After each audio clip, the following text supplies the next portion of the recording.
Welcome to the Deep Dive, where we take the sources you send us and really pull out the most crucial and surprising insights, just for you. Think of it as your shortcut, yeah. Getting straight to the good stuff without getting bogged down. Exactly. And today we're diving into something fascinating. How humans, well, how we process and store information, especially as societies got bigger. Right. Our listener You. wants those aha moments once it cut through the complexity. So that's the mission today. Absolutely. And the big question, pulled straight from the reading you sent, is basically this. How did we get past the brain's limits? For managing all the info needed for big societies.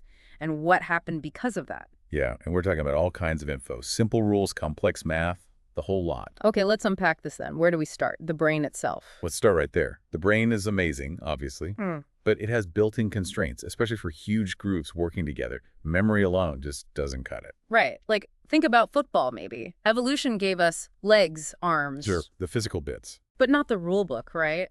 We have to learn the rules. It's not like puppies playing, which seems more instinctual. Exactly. That's a great comparison. Our big-scale cooperation often relies on these shared imagined things.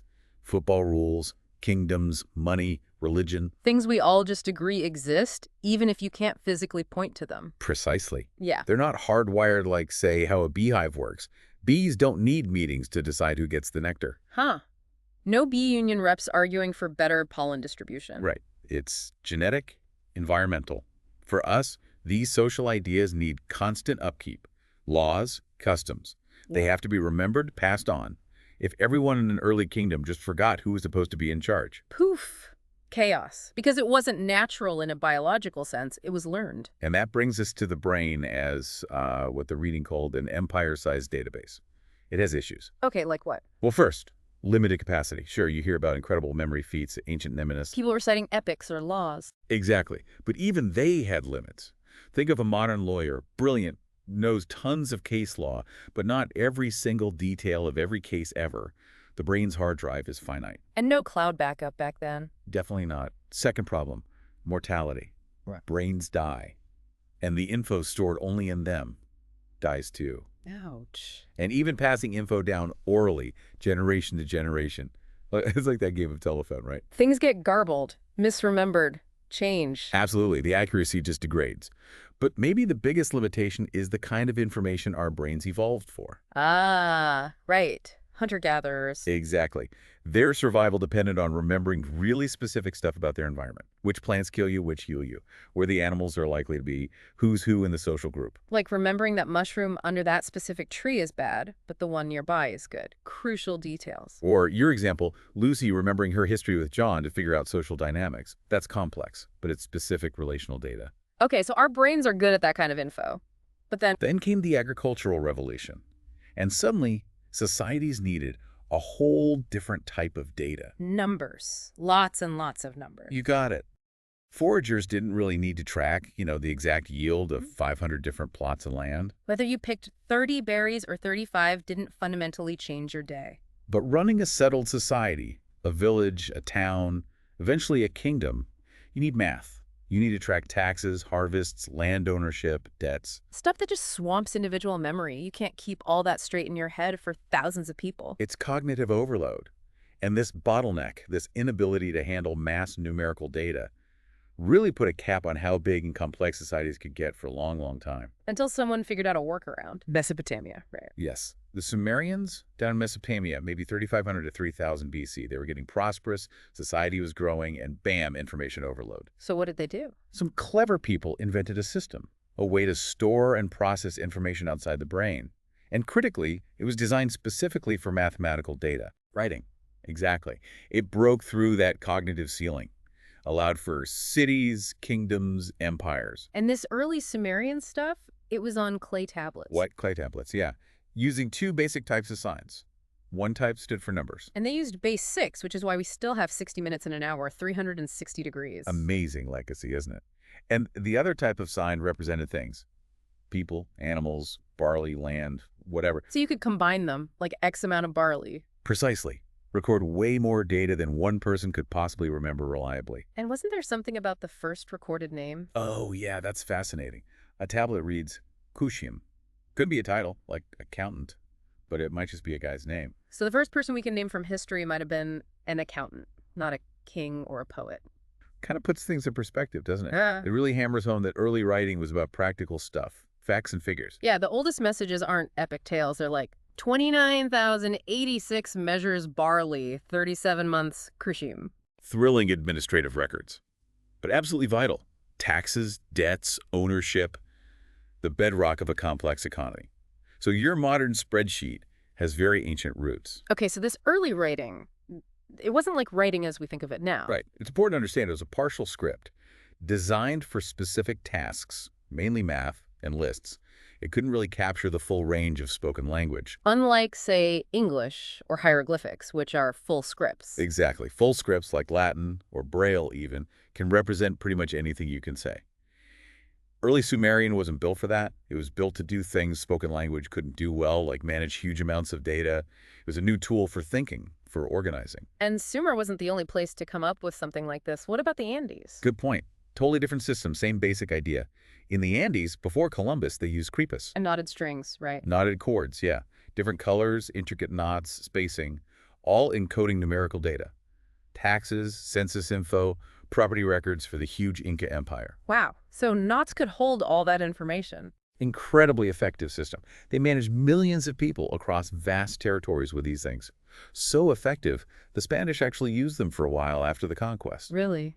The conquistadors used quipus. Initially, yeah. They needed the data the quipus held, but eventually they got nervous. Why? Worried about being tricked. Exactly. If you don't fully understand the system, how can you trust it? So they phased them out, pushed Latin script and their own number system. And we lost the ability to read them. Sadly, yes. The art of reading quipus died out. Most surviving ones are mysteries.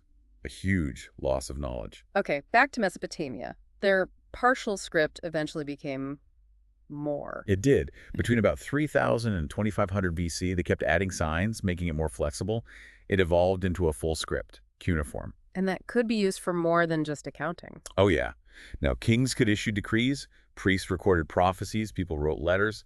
It opened up. Around the same time, you get Egyptian hieroglyphics developing, and later, full scripts pop up independently in China, Central America.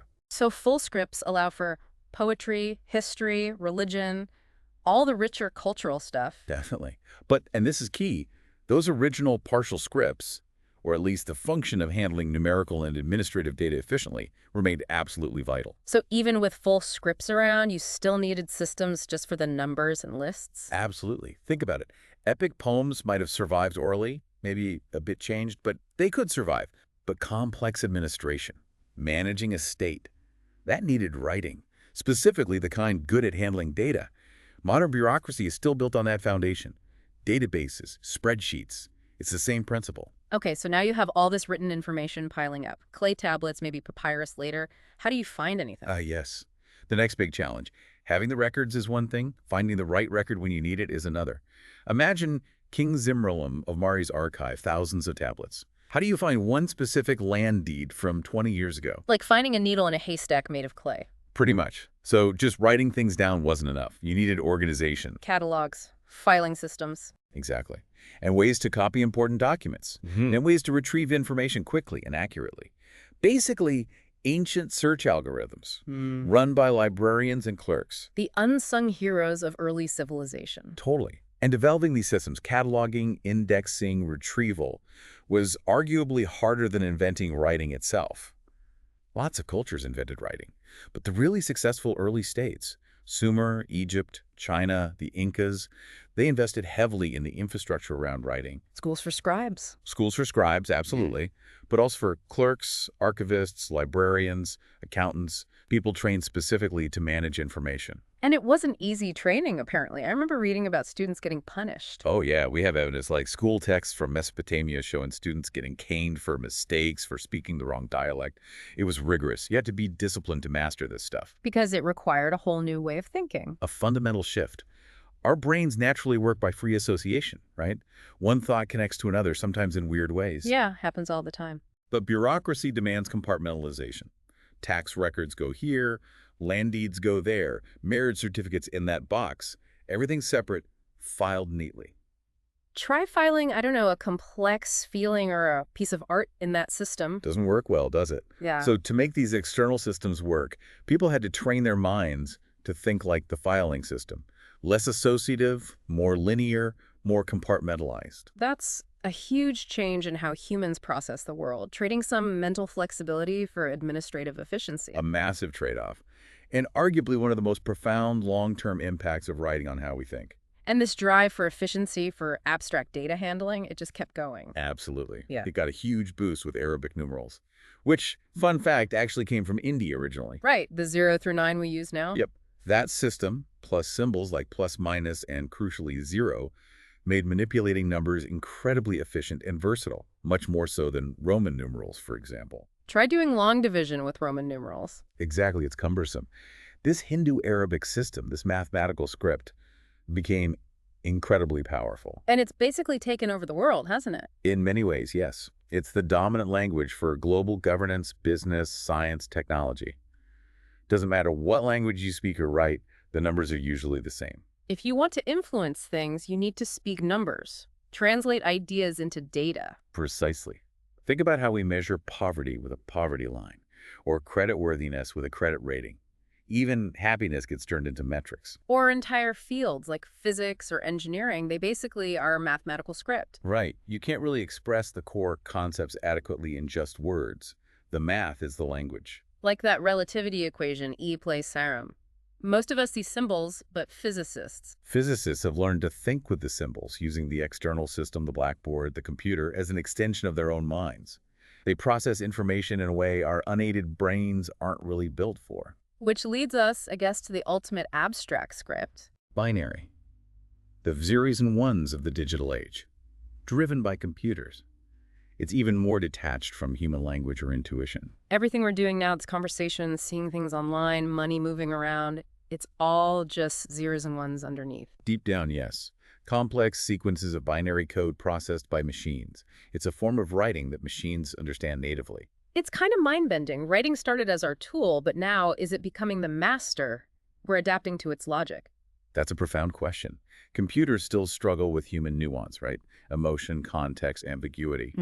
So we often end up simplifying, quantifying, translating our messy reality into the clean, unambiguous language of data and code that computers can process. And then there's artificial intelligence, trying to build intelligence purely out of that binary script. Exactly. Which takes us into all sorts of territories, some exciting, some unsettling. Sci-fi loves exploring AI becoming independent, maybe even surpassing us. The Matrix, Terminator. Right. Still speculative, mostly.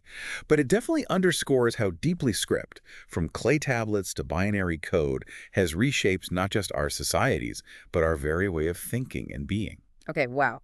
So let's try and wrap this up. Key takeaways for our listener. Well, we started with the brain's limits, how memory wasn't enough for big societies. Which led to needing shared imagined realities rules, gods, money. And crucially, external storage. First, partial scripts like Sumerian or quipus, mostly for admin and math. Game changers for organization. Then full scripts like cuneiform and hieroglyphics, allowing for literature, history, complex thought to be recorded. But the language of numbers, especially with Arabic numerals, became increasingly dominant, essential for administration, science, everything. And now binary code, the language of computers, is taking that abstraction even further, reshaping how we interact with information and maybe even how we think. These shifts weren't just technical. They fundamentally changed social structures, power dynamics, and, yeah, our cognitive processes. From relying on memory to clay to knots to paper, now to pixels. It's been a constant evolution driven by the need to manage complexity. So a final thought to leave our listener with, something to chew on. Maybe this. Consider how much we now rely on digital data, on algorithms organizing our world. How is that ongoing shift shaping our minds, our societies, our understanding of what's real or important? What are the upsides and downsides of letting these external systems do so much of our thinking? Exactly. What are we gaining and what might we be losing? Okay. I think we've definitely covered the ground from that chapter, the key ideas, the timelines, the arguments, the examples like Kushim and the quipus. Yep. Hitting the evolutionary points, the cultural shifts, the author's main arguments about external storage, and the implications right up to today and potentially tomorrow. We covered the limitations, the solutions, the rise of bureaucracy, the dominance of numbers, and the digital age. All there. Absolutely. A thorough deep dive into how we learn to write our world into existence.